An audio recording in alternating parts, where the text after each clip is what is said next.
Hi guys, good morning. Hello.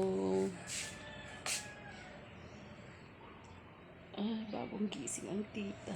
Yan, prepare ako ng almusal namin ngayon. Tapos may papasok sa school. Yung mga sampay ko. Kahapon naglaba ako. Ayan. Ang dami kong linabhan kahapon. Dito ako nagsampay sa loob ng bahay namin kasi umulan kahapon. Ayan, tignan natin sa labas. Ayan, sa labas.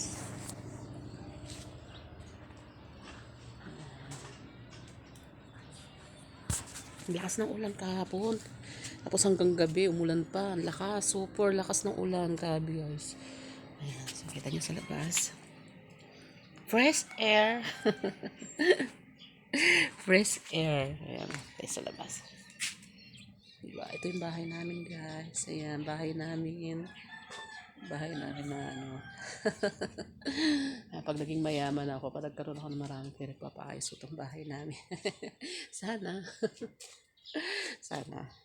Pero sa ngayon hindi pa kaya guys. Wala pa tayong pera na malaki. Saka na lang. Natin naman ang bahay namin. Bahay namin. Ayan. Ala, sa taas. Puti na lang hindi linilipad ng hangin yung bubungan namin. Oh. Sa taas. Ito ko ba? Ayun. Doon sa taas. Doon sa taas. Ayun. Pag umuulan ng malakas, tapos pag malakas yung hangin, yung yero namin, yung bubong, gumaganon-ganon siya. Pag linibad yun, wala. Basta sa loob ng taas. So, ayan. So, yun lang po guys. So, prepare muna ako ng almusal. Kaya maraming salamat. Maraming salamat sa viewers.